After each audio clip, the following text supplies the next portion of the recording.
Shalom semua, segarnya pengharapan baru dalam Tuhan. Kita punya Allah yang peduli, Allah yang setia dan mempedulikan kita. Jangan ada yang merasa diabaikan oleh Tuhan, tertinggal sendirian ya. Tuhan itu baik, Dia akan memperhatikan kebutuhan Anda. Baca kesaksian dulu, sambil live chat udah buka, Anda bisa kirim permohonan-permohonan doa kepada kami sekarang. No name, Shalom Pastor Philip dan para kru. Tepat pertengahan Maret lalu, saya rasa pusing yang gak kunjung henti. Bahkan pada saat berbaring dan bangun pun saya merasa pusing. Seperti terbawa ombak kencang. Berdiri pun butuh jeda. Ternyata dokter mengatakan saya mengalami vertigo. Saya rutin minum obat dengan resep yang dokter beri. Namun setelah obatnya habis, vertigo gak kunjung hilang. Hingga tepatnya 17 November, kebetulan saya mengikuti saat teduh yang berjudul Akhir Zaman. Di situ Pastor Philip bilang kalau ada seorang yang syarafnya terjepit dan mengalami vertigo. Saya imani itu dan saya percaya Tuhan pasti menyembuhkan. Tepat seminggunya saya merasa vertigo saya mulai membaik.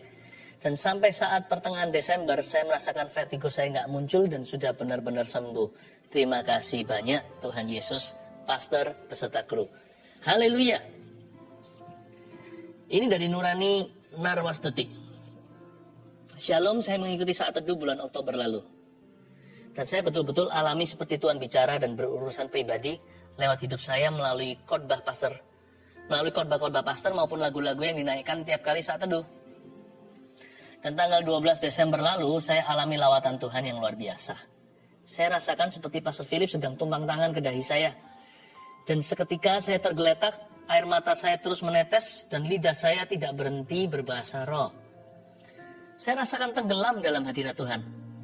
Memang sedang ada sesuatu yang saya gumulkan. Seperti Tuhan tambahkan kekuatan pada saya untuk bisa melewati proses ke depan. Saya aminkan janji Tuhan pasti digenapi di hidup ini. Terima kasih Tuhan Yesus. Terima kasih pelayanan juga untuk pelayan tim dan pastor. Tuhan berkati kita semua. Senang ya kalau dengar kesaksian-kesaksian orang dibebaskan. Dan yang dipenuhi sama Roh Kudus. Oh, sukacitanya. Ini dari Ernie. Shalom Pastor Philip dan tim. Shalom Ernie. Tanggal 9 Desember tahun 2020, 30 menit sebelum saat teduh live, saya memasukkan permohonan dukungan doa karena saya merasakan tenggorokan dan dada saya kurang enak. Yang terjadi sudah berapa hari, seperti ada sesuatu yang mengganjal hingga ke leher. Dan oleh tim doa saya dijawab. Dan saat itu juga saya imani dan merasakan zaman Tuhan, terlebih lagi saat pujian penyembahan. Saya mendengar Pastor Philip mengatakan, Tuhan Yesus itu ya dan amin. Saya mengulangi perkataan itu lagi. Lalu dada saya terasa plong. Saya yakin Tuhan jamah saya rasakan hadirat Tuhan. Saya sembuh seketika itu. Tuhan Yesus sangat baik, teramat baik. Terpujilah Tuhan. Terima kasih Pastor Philip dan tim atas dukungan doanya selama ini. Saya selalu memasukkan permohonan doa karena saya rasa bahwa doa orang benar besar kuasanya. Semoga pelayanan kalian selalu diberkati. Amin. Thank you.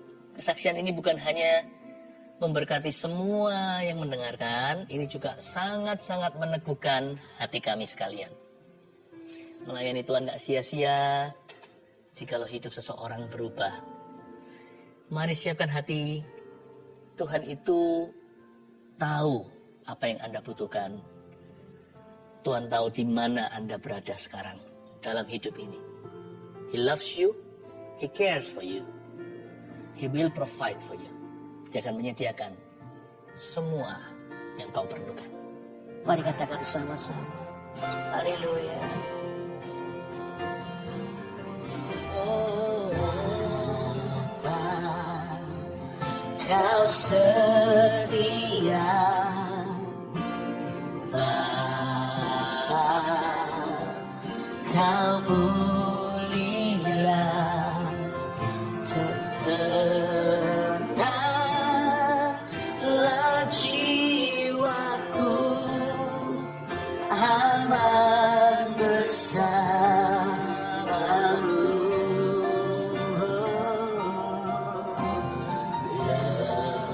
Lebih dari harta,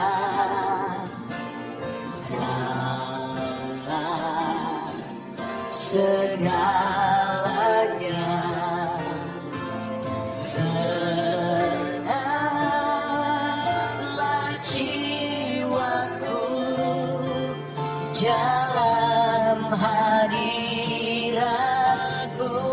Mari kita angkat tangan, kita katakan, Kau tunjukkan kasih setiamu, Kau menyediakan yang ku perlu, Kau setia,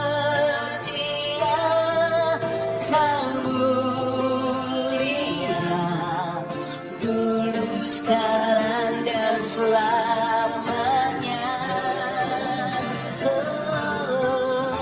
Kau tunjukkan kasih setiamu, Kau menyediakan yang ku perlu, Kau setia,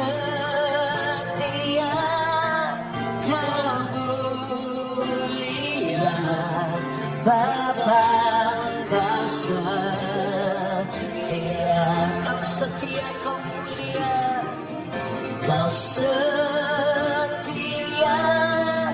Kau bukan tegas garing, Kau setia, Kau mulia, Kau setia, Kamu, oh Kau setia, Kau mulia, Kau setia, Kau mulia, Bapa, Kau setia.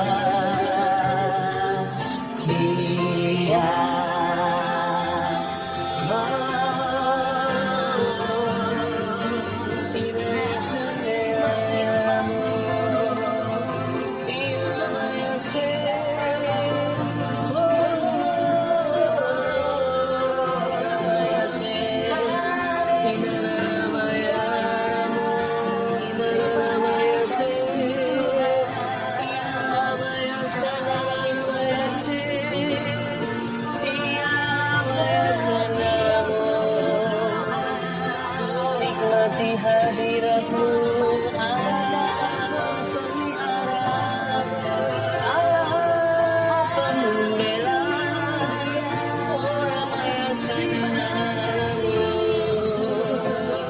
Kaulah kebenaranku, Kaulah sukacitaku, Tuhan yang menyediakan. Oh Ramaya Sanaraya, bagimu segala pujian, bagi Tuhan Allah yang memelihara, Kaulah Allah yang membela. Ramaya Sanaraya, Ramaya Sanaraya, Ramaya Sanaraya.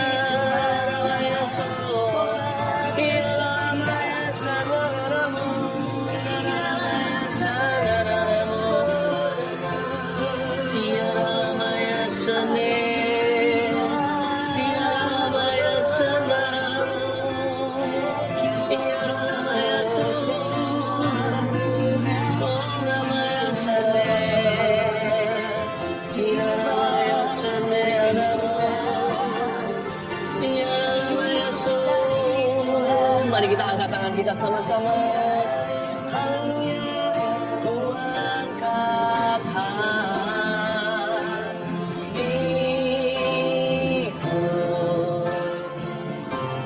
ku pandang kekudusan-Mu,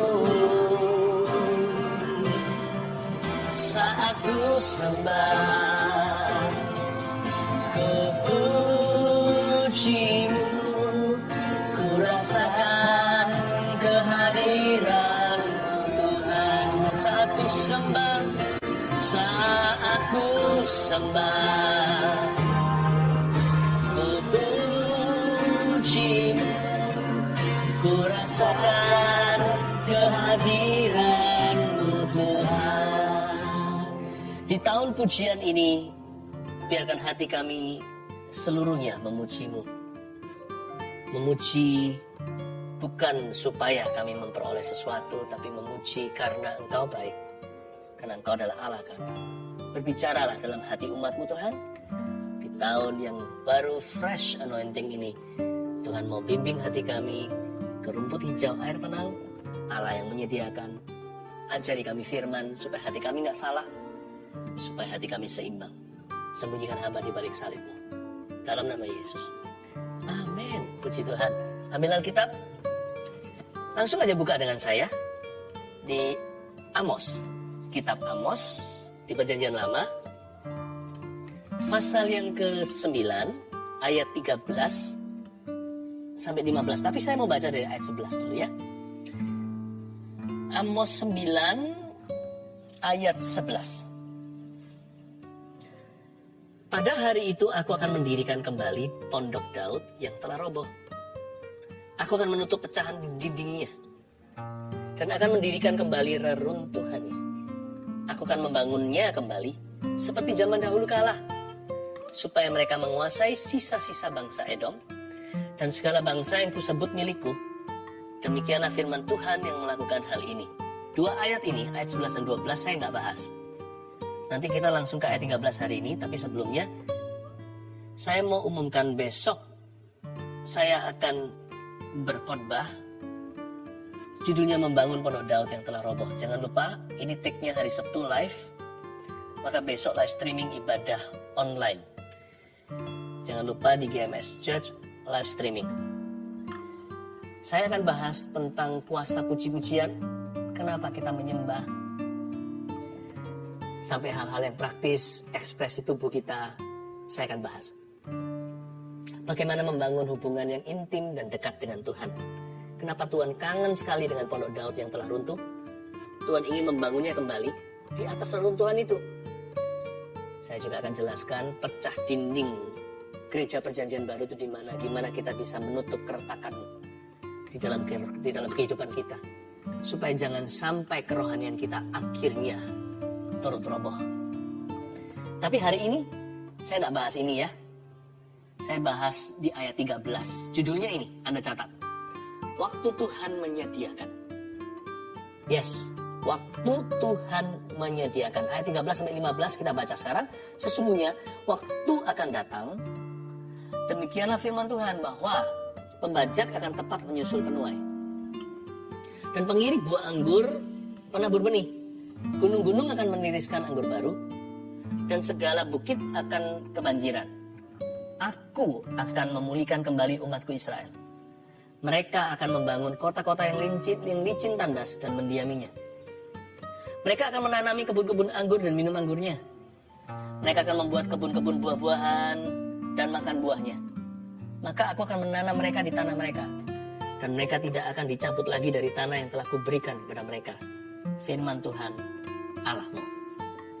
Waktu Tuhan menyediakan.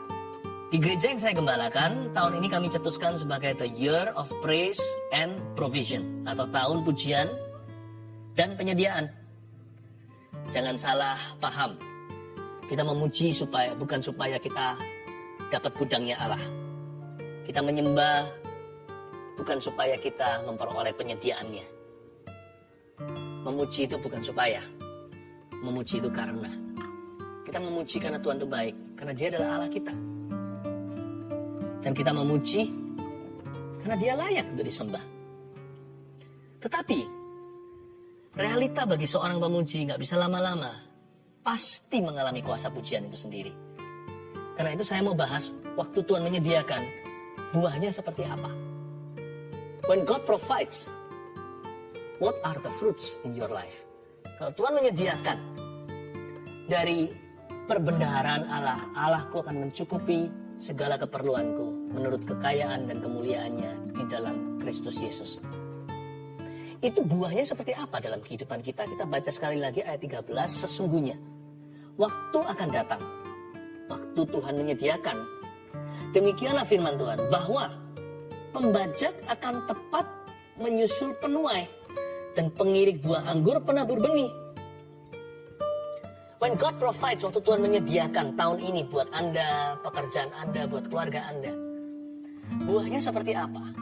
Tanda-tanda bahwa the supernatural provision of God has arrived.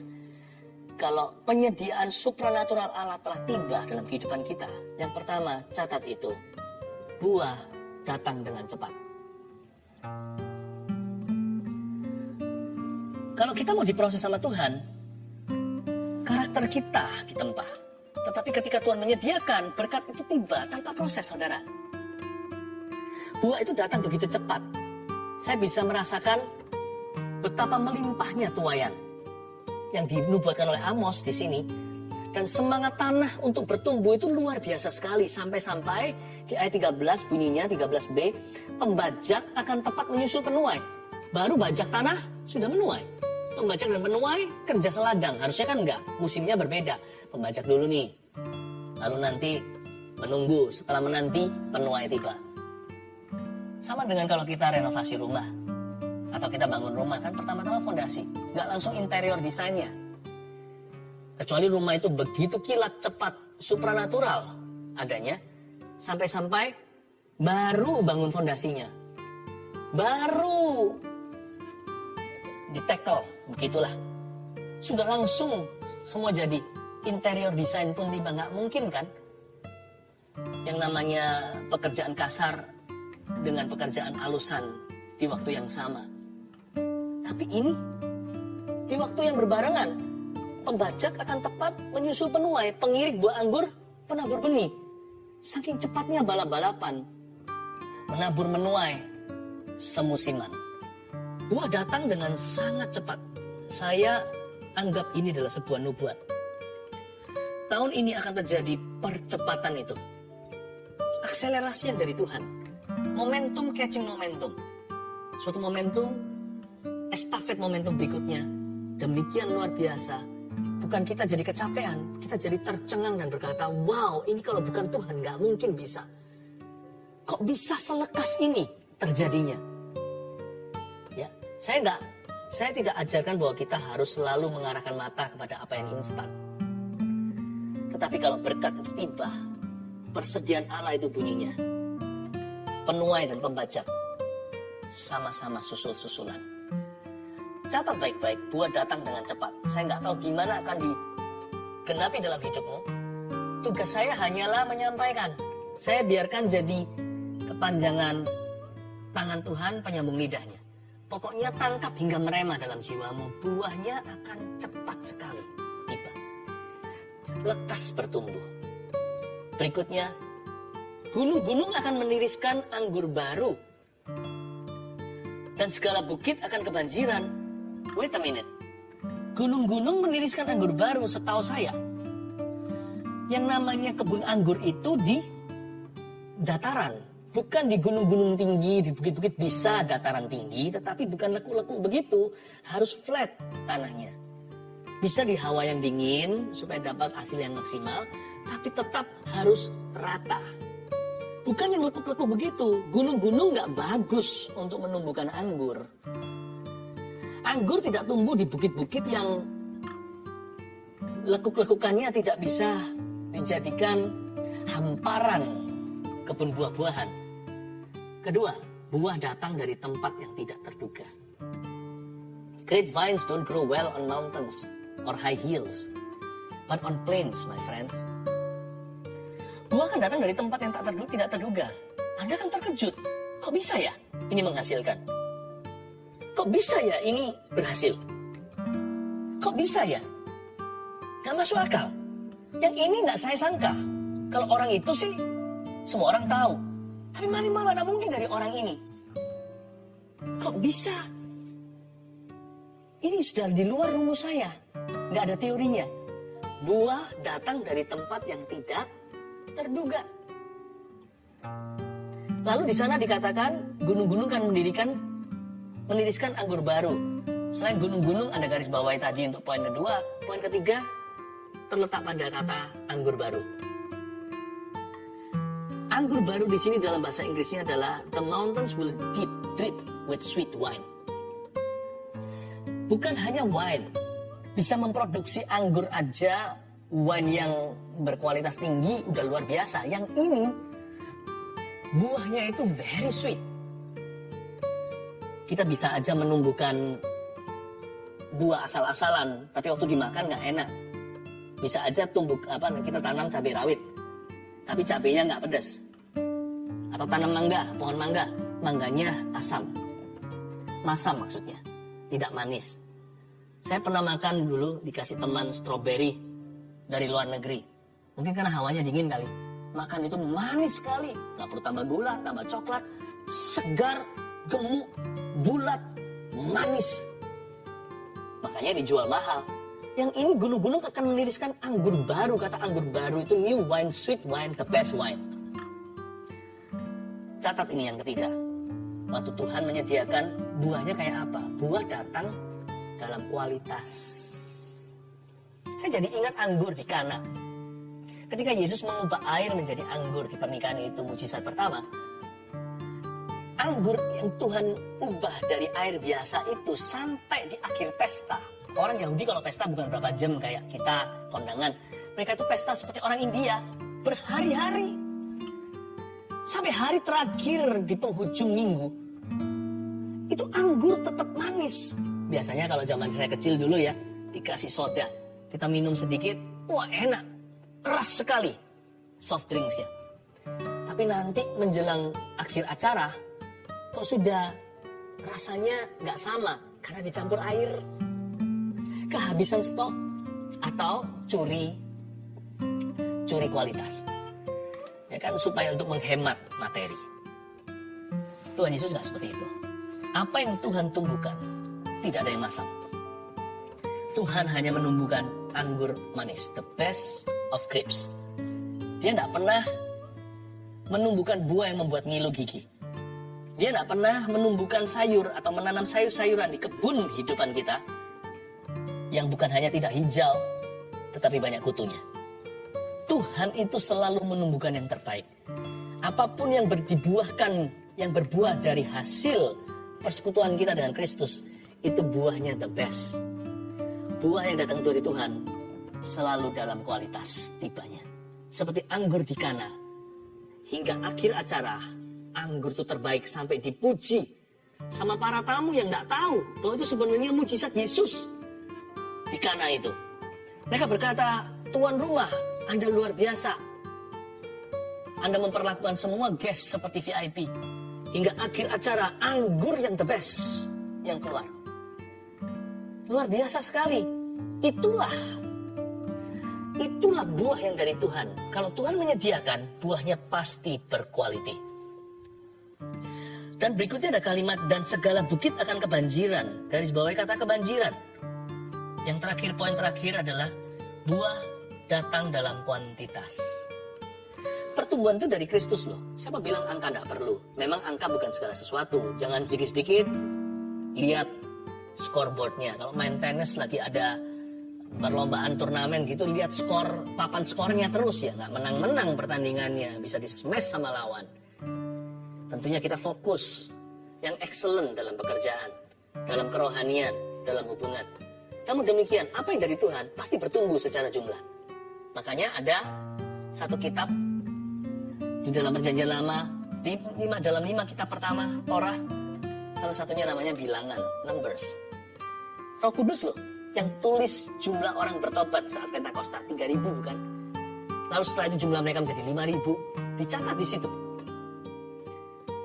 Tuhan itu yang memecah-mecah 5 roti 2 ikan, remember? Memberi makan berapa orang? 5.000 laki-laki. Mana bisa 5 tambah 2 sama dengan 5.000? Itu kalau bukan Tuhan. 5 tambah 2 harusnya 7. 5 roti 2 ikan ya paling tidak kasih makan masing-masing satu orang kan 7 orang. Hanya Tuhan yang bisa membuat 5 plus 2 equals 5,000. Hanya Tuhan yang bisa membuat begitu. Buah datang dalam kuantitas. Saya percaya Tuhan akan tambahkan. Increase comes from Jesus. Paulus boleh menanam, Apolos menyiram. Tapi Tuhan yang menumbuhkan. By the way, supaya Anda tahu, setiap kali Anda tulis kalau lagi teks seseorang, lagi chatting, mengakhiri perbincangan, Anda berkata GBU, Anda tahu arti GBU itu apa? Itu bukan denominasi gereja apa. GBU itu God bless you. May God bless you. Biarkan Allah memberkatimu. Kata bless di situ artinya increase. Dengan kata lain, kalau Anda berkata may God bless you, Anda sedang mendoakan orang lain untuk di-increase oleh Tuhan. Anda sedang berkata begini, may God increase you. May God increase your business. Biar Tuhan menambahi anakmu jika masih menunggu momongan baru. Biar Tuhan menambahkan teritori, menambahkan propertimu. Biar Tuhan menumbuhkan bisnismu. Biar Tuhan menambahkan kemenangan dalam perjalanan rohanimu. Biar Tuhan menambahkan jiwa-jiwa yang Tuhan selamatkan lewat hidupmu. Biar Tuhan semakin memperlebar gedungmu. Biar Tuhan membuat jemaat bertambah. Biar Tuhan membuatmu bertumbuh dalam segala sesuatu. Itu yang disebut buah datang dalam kuantitas. Segala bukit akan kebanjiran. Bukan hanya Tuhan bikin anggur manis, anggur yang terbaik, the best wine atau anggur baru dari gunung-gunung itu. Tetapi bukit-bukit itu banjir anggur. Seperti hulu ke hilir dari atas gunung. Seperti bak urapan di kepala Harun, kejanggut jubahnya turun itu seperti mengalir ke bawah. Bayangin banjir dari pegunungan. Bukan hanya Tuhan kasih 1-2 botol anggur yang terbaik, tapi dibanjirkan sehingga seperti bendungan. You know your God is not small. Allahmu tidak kecil. Allahmu itu besar. Tuhan kasih infinity di balik 5 tambah 2. 5 roti 2 ikan. Tuhan hanya beritahu 5.000 laki-laki. Supaya tidak ada titik. Supaya tidak ada konklusinya. Yang bisa diketahui adalah 5.000 kakak. Tapi Allah terus bertambah. Persediaannya tak terhingga. Our God knows no boundary. Tapi Tuhan tahu bagaimana membatasi kita setiap hari dengan rezeki yang secukupnya. Berikan padaku hari ini makananku yang secukupnya. Hati yang konten, yang mudah puas. Hati yang mudah bersyukur. Bukanlah hati yang kecil. Malah Tuhan akan tambah-tambahkan. Asal jangan begini ya sama Kristus dalam hidup ini. Menggenggam, punyaku. Jangan begitu. Belajar sama Tuhan begini.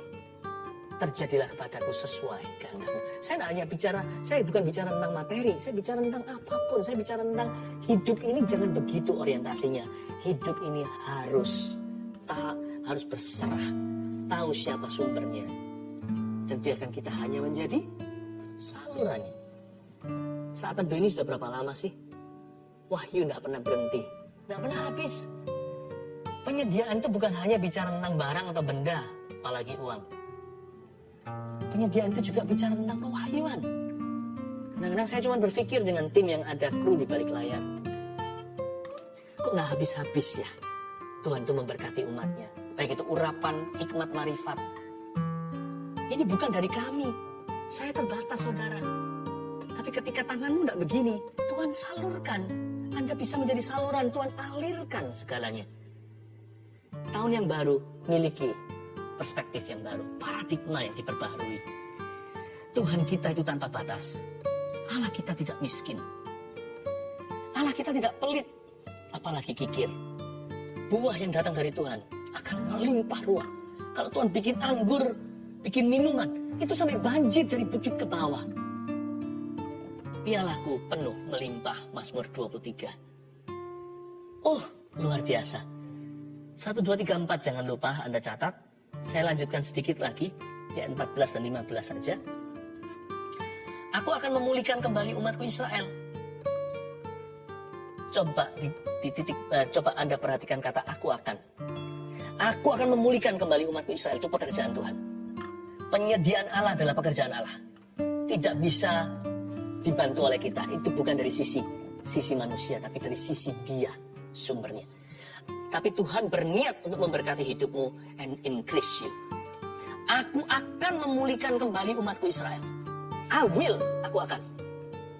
Lalu berikutnya ada kalimat sambungan, mereka akan. Setelah aku akan Tuhan, sekarang mereka akan. Ada kerjasama berarti. Mereka akan membangun kota-kota yang licin, tandas dan mendiaminya. Lalu mereka akan kedua kali diulang. Pekerjaan yang lain bukan hanya membangun kota, sekarang menanami kebun-kebun anggur dan minum anggurnya. Lalu diulang lagi ketiga kali. Mereka akan. Pekerjaan berikutnya membuat kebun-kebun buah-buahan dan makan buahnya. Saya senang sekali melihat di ayat yang ke-14 ini Tuhan kerja sama-sama kita. God will bless your work this year. Allah akan memberkati pekerjaan dan profesi Anda. Tapi jangan lupa, sekalipun pekerjaan itu diberkati, Anda tetap harus kerja. Nggak kerja nggak usah makan, kata firman Tuhan. The work is blessed alright, but it is still considered work. Pekerjaan itu diberkati, tetapi tetap tergolong pekerjaan. Bedanya di sini kalau Allah memulihkan. Ada increase activity atau aktivitas yang meningkat. Bedanya, aktivitas yang diberkati oleh Tuhan disertai dengan joy and heaven's energy. Disertai dengan energi dari sorga. Dan disertai dengan sukacita. Pekerjaan itu bukan kutuk, Bapak Ibu Saudara. Dari sejak Adam dan Hawa sebelum jatuh dalam dosa di Taman Eden, Adam suruh kerja. Cuma bedanya, gak ada depresi. Mereka bekerja sama dengan Tuhan. Work is beautiful. Jadi tahun ini, tolong hadapi tanggung jawab, peran, tugas, job deskripsi yang ada di depan Anda itu dengan sukacita di hati. Thank you Tuhan, terima kasih. Berapa banyak orang hari ini gak punya pekerjaan. Kalau Anda punya, bersyukurlah. Jangan hanya bersyukur, bersukacitalah. Bergembiralah karena Tuhan, maka Tuhan akan memberikan apa yang diinginkan oleh hatimu. Pekerjaan itu diberkati memang. Tuhan berkata, aku akan. Itu bagian saya, persediaan. Bagianmu, memujilah Tuhan dalam profesi dan pekerjaan sehari-hari. Bersyukurlah, bersukacitalah. Bergembiralah karena Tuhan. Aku akan, mereka juga akan. Mereka akan membangun, mereka akan menanami, mereka akan membuat. Increase activity, aktivitasnya bertambah banyak. Tapi semua dilaksanakan dengan hati dan pikiran yang penuh dengan pengharapan dan iman. Ada optimisme yang dari Tuhan, bukan sekedar dari positive thinking, tapi dari firman dan janji-janji Allah. Karena Allah kita adalah penyedia, pemelihara, dan pembela. Biarkan aktivitasmu selalu diberkati. Ajak Yesus ke tempat kerja Anda. Ajak Tuhan ke dapur Anda, ibu-ibu. Ajak Tuhan Yesus ke pasar. Ajak Tuhan ke sekolah dan kuliah, hai pelajar dan mahasiswa. Work together with Him. Kongsian dengan Tuhan. Kerjasama. Sekalipun Anda partner junior, dia partner senior, bermitralah dengan Allah. Lihat nanti aktivitas Anda tidak berkurang, bertambah iya, tapi Anda beroleh kekuatan untuk melaksanakan semuanya. Bukan hanya kekuatan, ada a sense of fulfillment, ada perasaan puasan, ada perasaan puas batin yang tiada duanya. Saya jadi ingat ayat-ayat lain di Perjanjian Lama yang bunyinya begini. Mereka akan membangun kebun anggur, namun tidak minum anggurnya. Mereka akan membangun kota maksudnya, menanami kebun anggur, nak minum anggurnya, membangun kota dan tidak tinggal di dalamnya. Itu lawan katanya. Ketika Tuhan mengutuk seseorang atau suatu bangsa, mereka bisa bekerja tapi tidak bisa menikmati dalam batinnya. Dan juga tidak ada kenikmatan dalam hubungan. Tapi sekarang di sini beda. When God blesses someone, atau Tuhan memberkati pekerjaan seseorang, orang itu bisa menikmati, ada a sense of fulfillment, ada perasaan puas dalam batin. Salah satu karunia adalah karunia untuk bisa enjoy. Bukan berarti tanpa masalah. Stres itu perlu. Coba bayangkan kalau kita tidak ada tantangan. Hidup kita dull atau boring, bukan?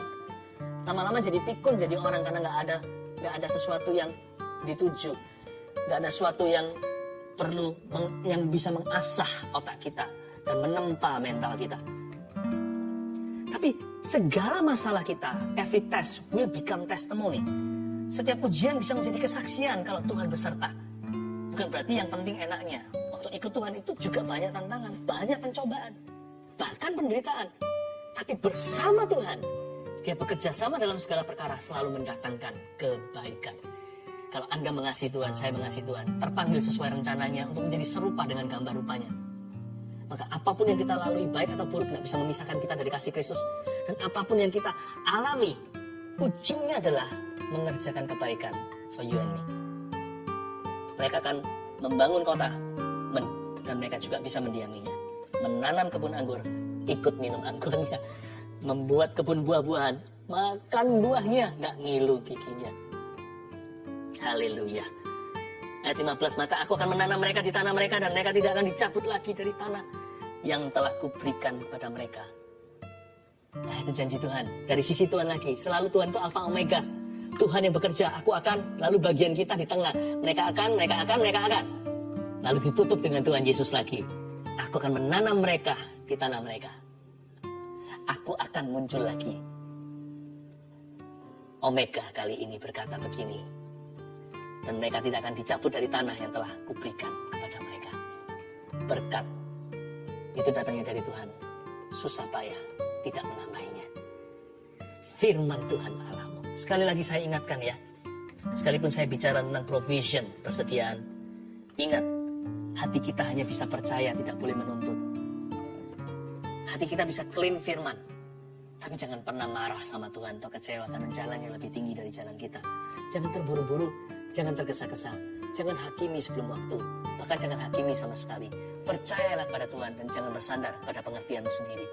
Yang penting memuji Tuhan itu karena, bukan supaya.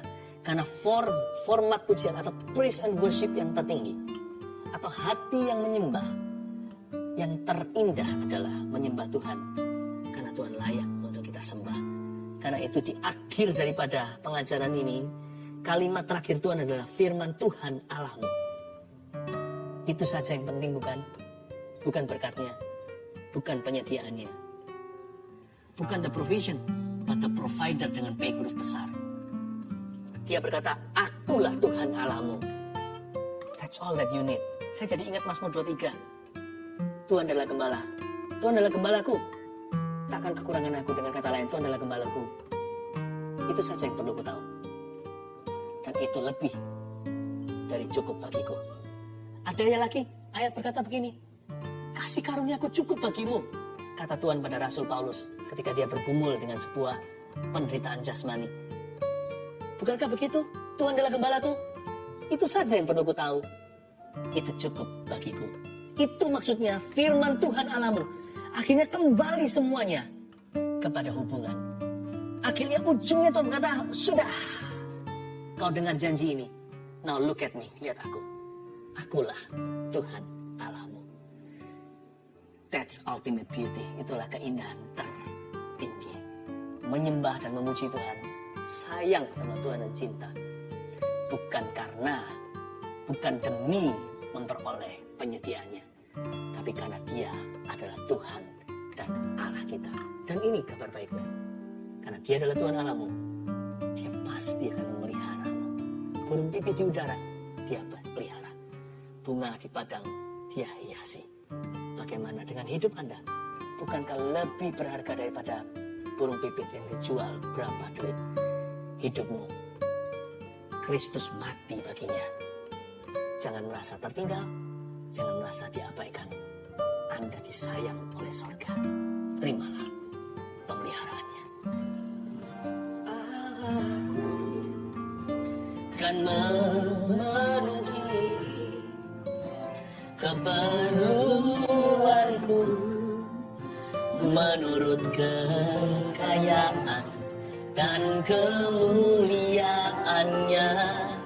Allahku kan mencukupi kebutuhanku di dalam Yesus Tuhan. Di dalam Yesus Tuhan. Di dalam Yesus Tuhan. Di dalam Yesus Tuhan. Semua permohonan doa masukkan sekarang, khususnya kalau Anda bergumul secara finansial, bergumul dalam pekerjaan. I really want to pray for you. Mari kita sama-sama berdoa. Apapun tapi, gak hanya itu. Segala pergumulan, Allah kita itu juru selamat semua. Dan segala keadaan, Yesus namanya. Kirimkan semua, sekarang permohonan beribu-ribu sudah kebanjiran datang. Saya ajak Anda ulurkan tangan, saya akan tumpang tangan dari tempat ini sebagai kontak iman dengan Anda. Terima kasih Tuhan, dengarkan permohonan kami. Yang sakit Tuhan, domba-dombamu yang menderita Tuhan, maukah Tuhan menyembuhkan sakit penyakit mereka? Tuhan, Kau mau. Untuk itu Kau mati di kayu salib, bukan? Bukan hanya untuk menebus kami dari pemberontakan, tapi sakit penyakit kami telah dipikulnya. Yesaya 53. I speak healing to the bodies that are sick. Pada badan tubuh seseorang yang sakit itu, aku deklarasikan, ucapkan kesembuhan ini dengan iman menuju ke sana. Untuk pergi ke situ. Tidak ada tempat terlalu jauh. Semua bisa digapai oleh Tuhan karena Allah kita Alfa Omega, Maha Tahu, Maha Bisa. Maha hadir pula. Jamahlah Tuhan dengan tangan berlubang paku. Tuhan, hamba berdoa tidak semua penderitaan itu sifatnya jasmani. Ada yang batinnya sedang digores-gores sekarang dengan sebuah permasalahan hidup, tekanan, dan juga kegagalan hubungan. Aku berdoa untuk setiap orang yang perlu inner healing, kesembuhan batin. Tuhan Yesus jamah saat ini. Sembuhkan, bebaskan. Jikalau kelepasan harus terjadi, pemutusan dari kuasa kegelapan, saat ini aku perintahkan agar setan-setan keluar dari kehidupan orang-orang tersebut. Dalam nama Yesus Kristus, tinggalkan bait sucinya. Tubuh adalah bait Allah. Hamba berdoa untuk mereka yang bergumul dalam pekerjaan, terutama seperti topik hari ini. Waktu Tuhan menyediakan, buah kami akan cepat. Datang cepat. Dan Tuhan Yesus, buah akan datang dari tempat yang tidak terduga. Datang dalam kuantitas. Dan datang dalam kualitas tentunya. Tuhan jamah, Tuhan Yesus, berikan pertolongan-Mu atas mereka yang bergumul secara keuangan. Bergumul ya Tuhan untuk kebutuhan mereka, keperluan mereka. Jangankan keinginan, bayar tagihan aja udah gak bisa. Hamba berdoa di dalam nama Yesus yang belum punya pekerjaan atau setelah kehilangan pekerjaannya di masa-masa ini. Hamba berdoa Tuhan Yesus, restorasi. Bangun kembali pondok Daud yang hancur itu. Bukan hanya pujian dalam hati mereka. Bangun tembok-tembok hidup mereka. Tembok itu perlindungan Tuhan. Tanpa itu jangan dulu hewan liar masuk, perampok masuk. Hamba berdoa ya Tuhan, kasih mereka financial blessing. Kasih pekerjaan ya Tuhan. Angkat gengsi. Supaya tidak ada di sini yang merasa dulu pekerjaanku lebih baik. Hamba berdoa yang Tuhan ketuk nanti pintu. Memberikan pekerjaan baru. Berikan hati, the grace, kasih karunia untuk bisa menerima pekerjaan apa saja asal halal dan benar. Asal baik di mata Tuhan. Untuk memulai kembali dari bawah. Berikan suatu sifat yang kesatria. Hati yang berbesar. Untuk bisa bertanggung jawab. Ya Tuhan Yesus dengan pekerjaan mereka. Berkati karir mereka di dalam nama Yesus. Turunkan tangan. Roh Kudus barusan memberitahu pada saya bahwa barang-barang lama akan laku semua. Saya nggak ngerti maksudnya apa. Anda stockpile barang-barang di gudang dan pekerjaan itu sudah tutup. Tapi akan ada yang menadahi. Akan ada yang membeli meskipun harganya nggak seberapa. Tapi adalah pemasukan yang luar biasa di masa ini untuk Anda. Win-win solusi bagi penjual maupun pembeli. Barang-barang lama itu akan keluar gudang semuanya dan akan habis satu tangan. Satu orang yang akan membelinya. Terima kasih Tuhan. Terima kasih Tuhan. Ada satu orang anak Anda akan menerima beasiswa. Ini baru semester awal-awal di university, Anda tidak sangka karena kokonya dulu yang pinter, yang encer sekali otaknya, nggak pernah dapat beasiswa begituan. Anak ini seolah-olah ya bagus sih, tapi nggak menyolok gimana dia dapat beasiswa. Ini adalah bukti pertolongan Tuhan bahwa Tuhan membantu keluarga Anda. Terima kasih Tuhan. Ada satu orang yang di sebelah sininya bengkak seperti kalau menelan tuh sakit setengah mati, seperti ada sesuatu yang besar di sini. Itu sebenarnya dari giginya yang bermasalah. Aku tengking infeksi itu di dalam nama Yesus Kristus. Infeksi itu akan pergi. Jangan dibiarkan ya. Siapapun Anda yang sekarang kena marifat ini, jangan dibiarkan. Cepat ditreat itu giginya. Karena infeksi jangan sampai komplikasi. Saya bukan dokter, pengetahuan umum sih. Aku tengking infeksi itu di dalam nama Yesus. Anda tidak akan menderita lagi sakit seperti ada benjolan di sini. Tapi gigi itu cepat ditreat. Cepat pergi ke dokter gigi, langganan Anda. Cepat diselesaikan masalah. Ada yang Tuhan sembuhkan, ada yang tanggung jawab Anda. May God bless all of you. Terima kasih Tuhan, terpujilah namamu. Tunggu. Tidak sedikit ini, ada beberapa ini.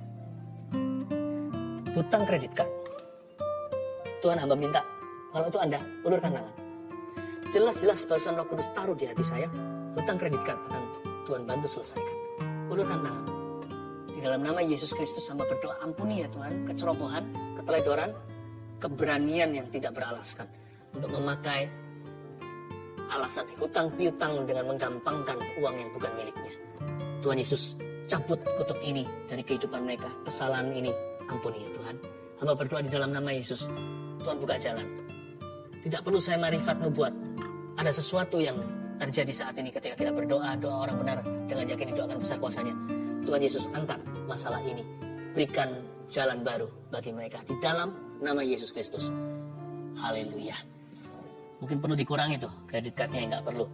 Dan jangan lagi bermain dengan api. Akan banyak yang selesai. Dalam waktu 1, 2, 3 bulan ini Anda akan semua keluar dari hutang kredit card yang Anda telah terjerumus cukup dalam. But learn from the lesson. Belajar dari pelajaran berharga ini. Jangan diulangi lagi. Be wise lain kali. Untuk apa-apa jangan gampangkan uang orang, bukan uang Anda. Haleluya. Tuhan menyertai. Thank you Jesus. Allahku. Allahku tak keperluanku menurut kekayaan dan kemuliaannya. Allahku kan mencukupi kebutuhanku di dalam Yesus Tuhan.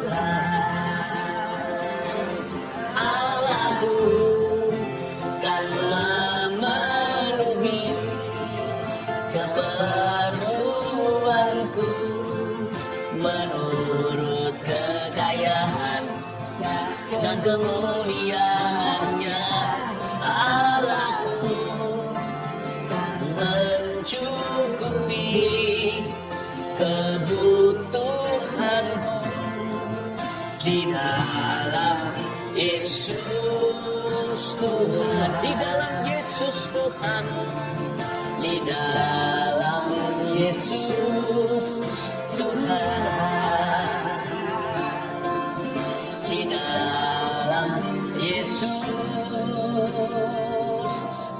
Tuhan. Demikianlah firman Tuhan Allahmu. Mari kita angkat tangan kepada Tuhan tercinta dalam doa berkat pengembalaan ini. Terimalah berkat dari Allah Bapa, Putra dan Roh Kudus menyertaimu, keluarga dan pekerjaan Anda. May God bless you. May God increase you and I mean it. Biar Tuhan memberkatimu. Biar Tuhan menumbuhkan dan menambahkan. Sungguh, kuucapkan segenap hati atas hidupmu. Dalam nama Yesus. Amin.